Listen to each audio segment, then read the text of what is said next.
Zen at the Sharp End. Welcome to the podcast about how to turn difficult people and relationships into your best teachers. I'm Mark Westmackett, a Zen Buddhist teacher, mindfulness teacher, and ex-professional astronomer. This is a podcast to go along with my book, Zen and the Art of Dealing with Difficult People. In each episode, we'll be exploring different varieties of people, relationships, and situations that we find irritating, difficult, or painful.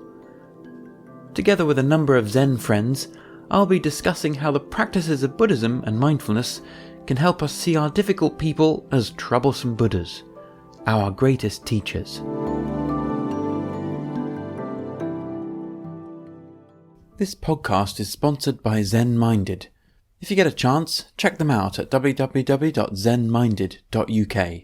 You'll find a curated selection of Japanese homeware and incense, a perfect match to your meditation practice. We're also sponsored by BetterHelp. BetterHelp offers convenient and affordable therapy online. In my opinion, meditation and psychotherapy both offer valuable avenues for exploring our suffering, habits, and stuck areas. A while back I spent 3.5 years meeting twice a week with a psychotherapist when things had become acute, and it felt like the help he gave me was really transformational, especially when supported by my regular meditation practice.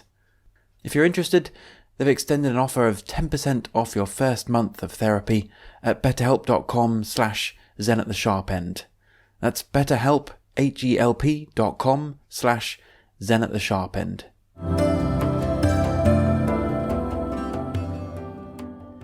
In this podcast, I'm talking to Sandy Chubb, the guiding teacher at the Oxford Zen Centre in the UK.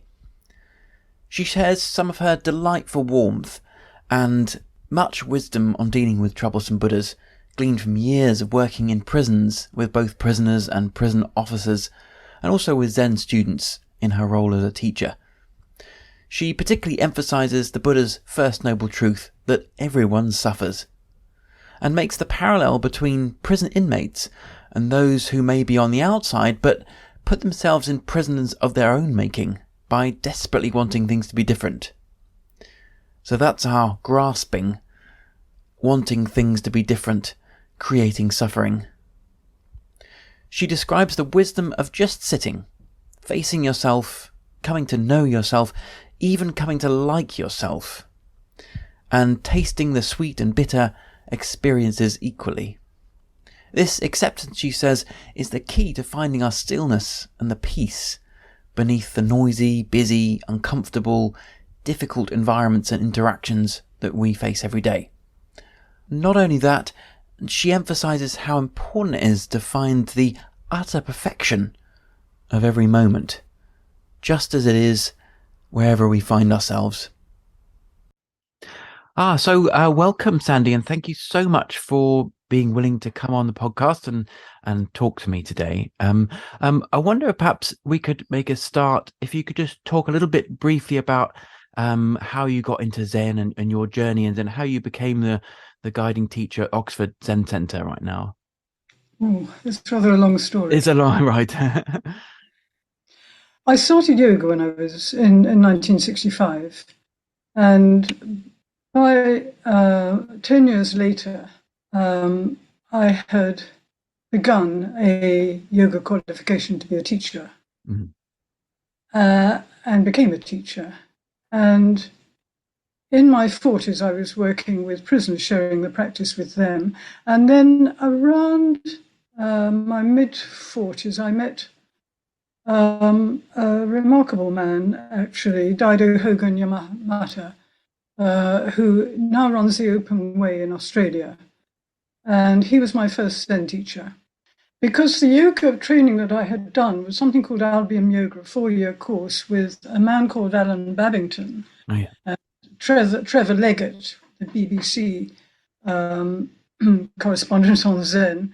He was very interested in Zen, so it was a very natural progression.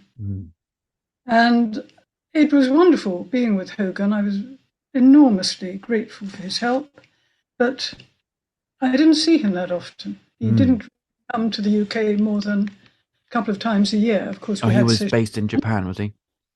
He was based in Spain and Japan, and he traveled around.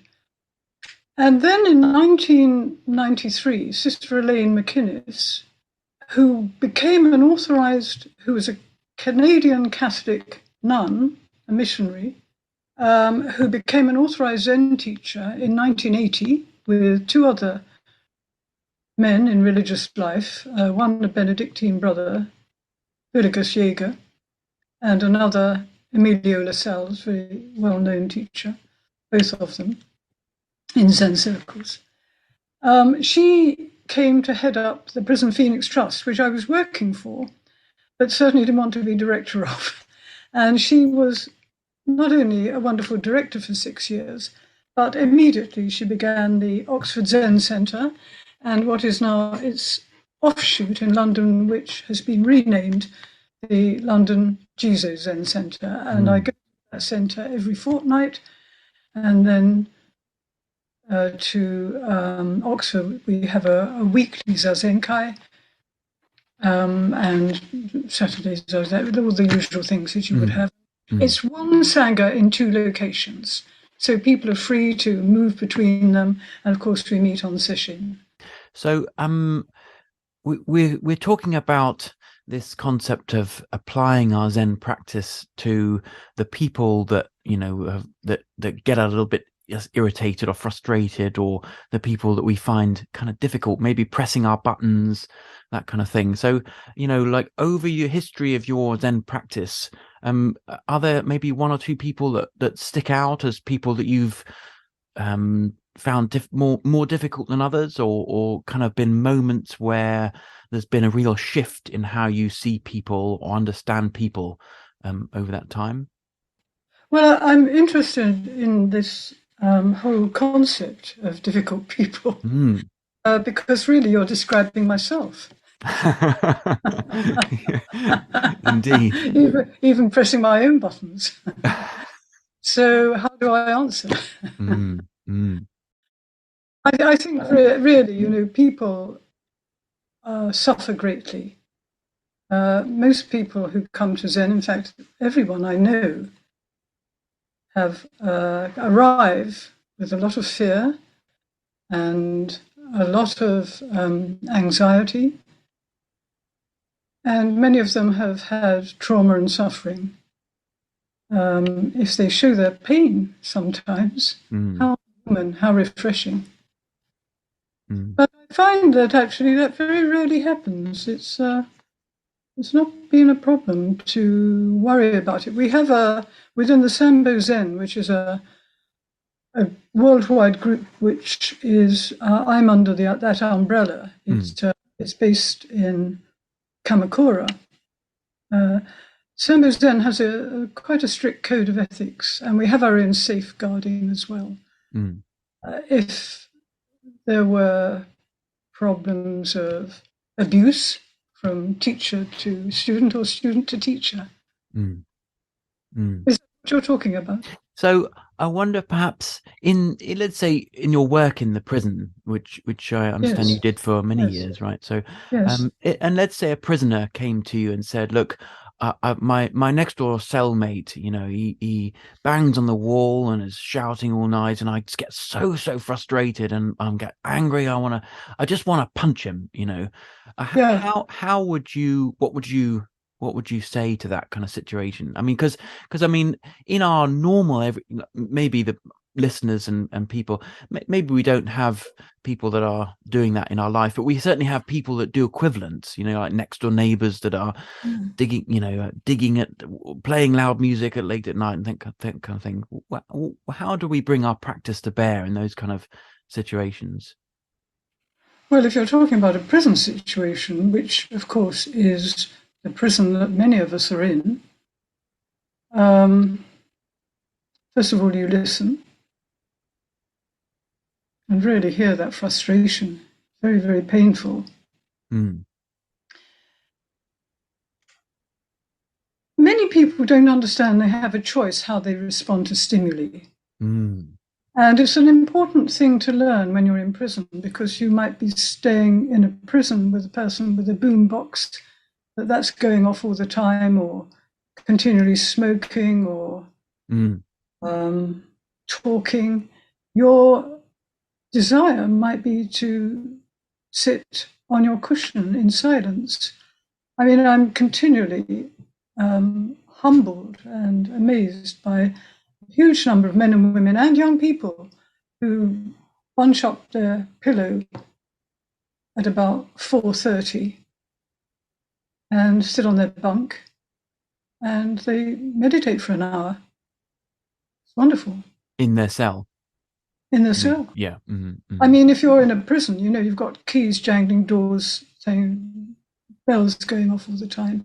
It's very, very noisy. If you let it bother you, which it bothers the visitor very, very much, but if you let it bother you if you're doing time, you'd go mad. Mm. And actually, similarly, on the outside, we have a lot of stimuli going on. Some people say, oh, I can't stand noise. Mm. That's a difficult thing. But if you sit in Zen, you can learn to find even the silence in a chainsaw or in a new lawnmower, which you will find those two things appear on every retreat outside your window. Yes. Yes. So people have described it to me like, you know, on the surface it might be like a storm, you know, on the sea and the waves and crashing about and lightning, but actually if you just sink beneath that little bit, then there's deep stillness, even with all of that stuff raging above. That's right. I mean, the human being is quite extraordinary. You know, we are programmed to chatter away, and the mind loves to chatter away. And all the states of emotion are rising and falling all the time in constant change. But people also, everybody actually, has the gift of one-pointed attention to the breath, not objectifying anything, just staying in this opening into openness, if you like. And you can't hold it all the time, but you can return to it all the time. Mm. That's what the practice is about. And along the way, we lose an awful lot of overcoats we don't need. Mm. Yeah. So you mentioned so listening to, you know, the frustration and the feelings as they arise. I mean, definitely for myself, in a situation that we find very difficult, it's painful. You know, it's uncomfortable to notice those sensations, and we want to run a mile. We just don't want to be there because it's not nice. So, Yes. I mean, how do we listen? How do we listen when it's really horrible? Well, it is very difficult. I mean, how do I look at the news in Ukraine every single morning? First thing I do, we have Ukrainian family here. Oh yeah.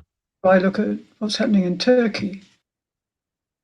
The practice of Zen is such a jewel, really a treasure, because when you understand dualistic opposition and you know what like and dislike is, and try to see just a little bit beyond that at what is real, then you can see the real world as it is. Mm. And it needs practice, you know. We have to practice. Sit on the cushion. And then we sort of get a sense of the fact that I can sit with a bit of discomfort, and it's not necessarily a question of liking or not liking it. I'm experiencing it as it is, and then we're in this kind of listening mode, but then like my neighbor is still playing music loudly late at night and it's disturbing other people in my house, or indeed in the cell. You know, I know that the cellmate on the other side is getting annoyed. You know, how do we is there something we can do from that, or is it just a matter of sitting and listening?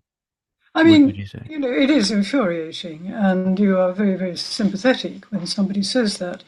And if it's somebody in your own house, you've got a, you know, possibility that you might be able to marshal all your diplomatic skills and see if you could make a little negotiation with the person who's playing music to allow you 30 minutes or an hour. You can always offer something that you can do for them.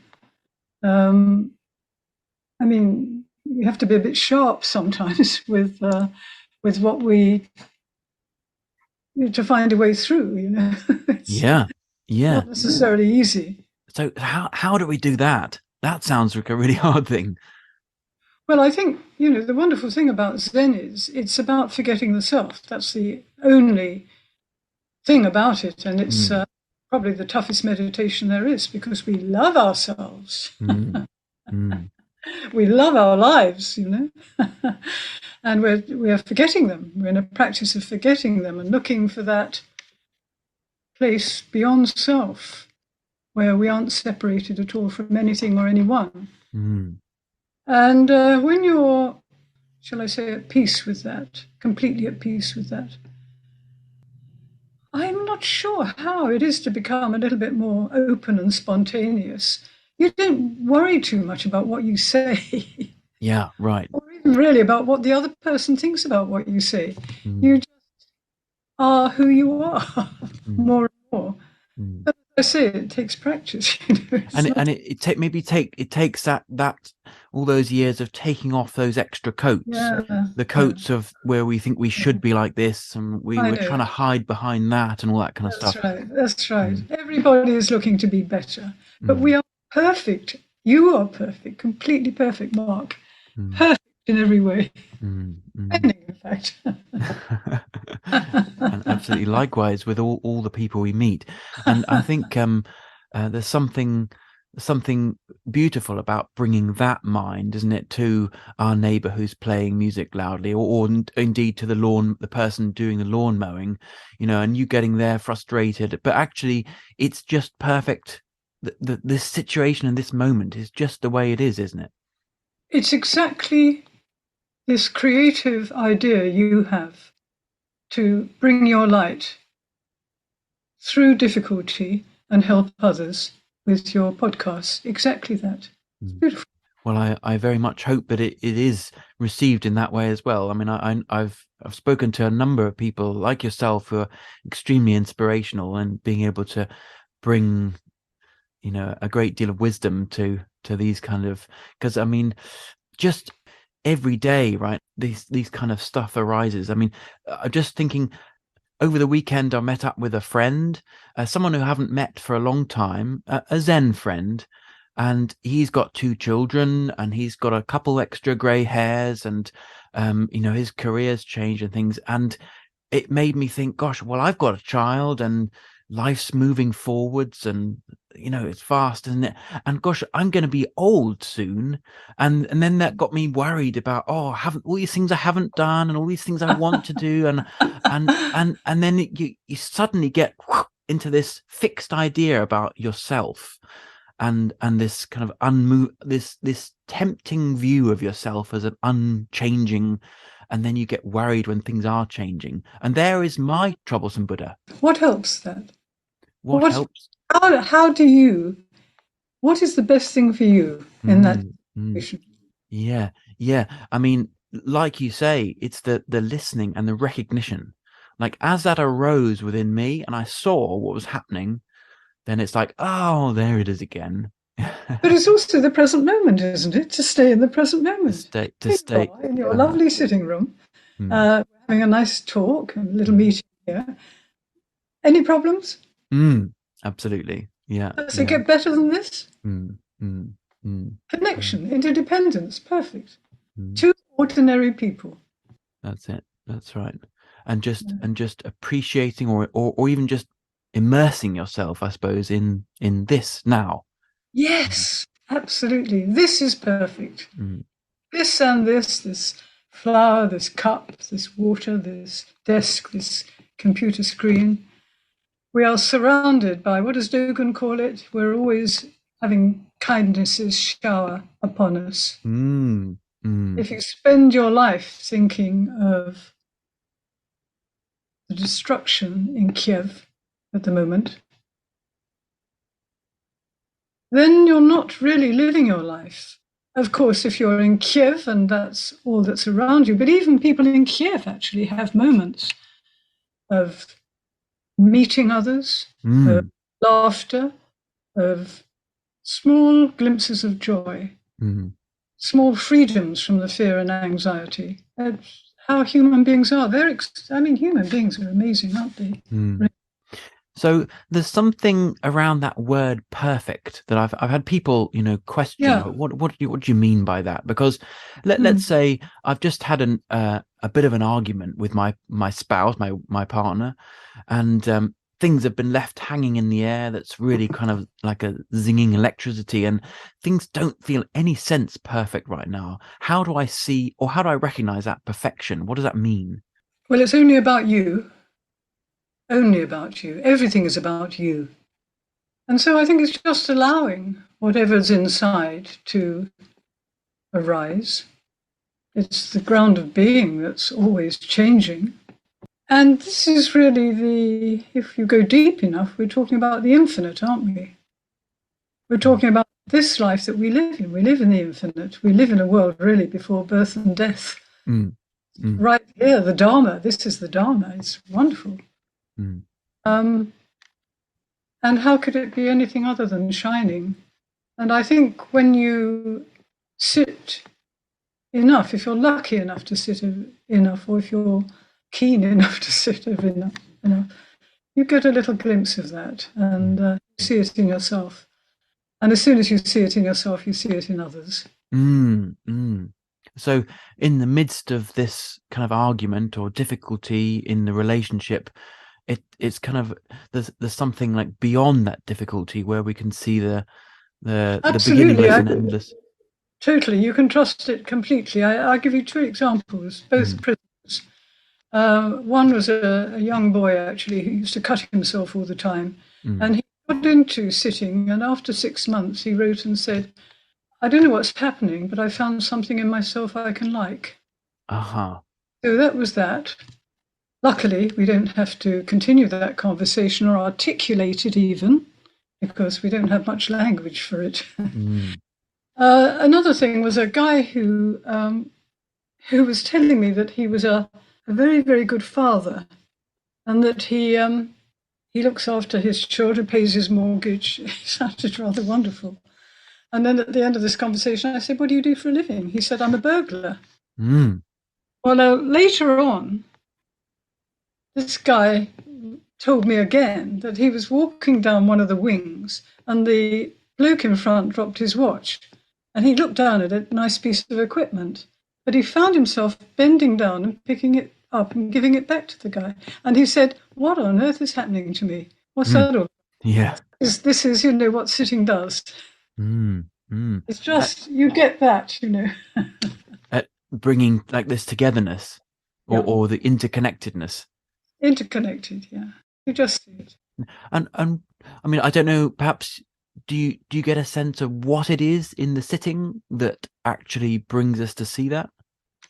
There's so many names, but none of them hit the mark of what we really are. I mean, it's beyond description. Yeah. It's a wonderful freedom. Let's put it like that.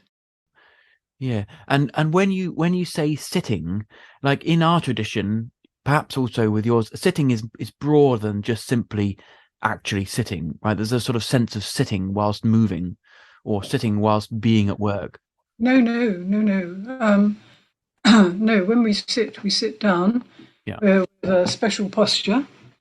And the pattern of the Sanbo Zen is 25 minutes sitting, one pointed attention, silent, and continuing that as you stand up and walk for 5 minutes, and you sit down again. And most sessions, for instance, our retreats, you'd have maybe 4 of those sessions in the morning and have some breakfast and then do a little bit of work and then another little bit of sitting and then a little teisho talk. And you'd sit again for 3 moments, 3 sits, 1.5 hours. Then you might have half an hour of yoga, and then it continues through the afternoon and evening like that. It's about 9 hours in all. That's pretty standard worldwide. Yeah. So sitting is sitting. Yeah. So then what makes sitting different to, like you said, do a bit of yoga or doing a bit of work, in the schedule? I mean, is there, but you also said about the continuity, keeping it going through the action. Could you tease out the difference there? Well, I think you could ask Sampras how he became a great tennis player, and he said he practiced and practiced and practiced until he didn't know what he was doing any longer. He was just doing it. And Nicola Benedetti, practice, practice, practice, practice, practice until she can't think anymore. Then the melody arrives. Just about practice, that's all. Yeah. So that then when we're learning to be present with ourselves and all of the stuff that's arising and the thoughts and feelings and memories and things that arise when there's no distraction, then we can be that same present and self with the self when we're in more difficult situations and more taxing situations. Is that kind of direction? Exactly the same wonderful perfection self, always, Mm-hmm. just here. And you learn to trust it and to appreciate it and to like it. Yeah. And to like yourself. You like yourself. What a beautiful self. And you're grateful for it. I mean, what a miracle to be alive, Mark. Absolutely. To taste it all the bitter and all the sweet. Marvelous. Yeah, that's something, isn't it? I mean, to have that ability to find that gratitude and that broader view when, we've got, I don't know, stresses at work and difficult family members, and you're going to visit your uncle on the weekend and you find him all that kind of stuff, and to be able to say, actually, it's sweet and it's bitter and all the things in between, and it's very, very beautiful, and I like all of it. I really appreciate all of it. That's such a different perspective. It's beautiful. Lovely. Thank you. Yeah. I mean, I did think of an example that you might like, actually. I knew a sitter, very a serious sitter, who had great problems with anger. And eventually, being an extremely intelligent person, took themselves to a psychiatrist. 3 years later, gave it up. And then after about 5 years, they got into Zen. And after 5 years, I said, how's the anger going? Still angry. After 8 years, they said, do you know, I got up this morning and I realized it's all gone. And it never came back. It takes time. It's a process. We don't know when it's going to happen, or Right. or you can't say, I want it tomorrow. You just got to sit. But along the way, it's you're given so much. I don't ask me what you're given. I don't know, but but you are given so much. Yeah. Yeah, exactly. Things are revealed and shifts happen at the strangest of times, isn't it? They do, and the day becomes much easier. You can go through the day in a much easier way somehow. So that then ultimately, like all our relationships become like little jewels that we can enjoy and appreciate, even the hardest ones. Absolutely, even those people who really don't like us. Do you know Touré Zenji's Bodhisattva vow? Do you know that? Go on. Yeah, go on. Who can be ungrateful or not respectful, even to thank senseless things, not to speak of human beings? Even though someone may be a fool, be warm and compassionate.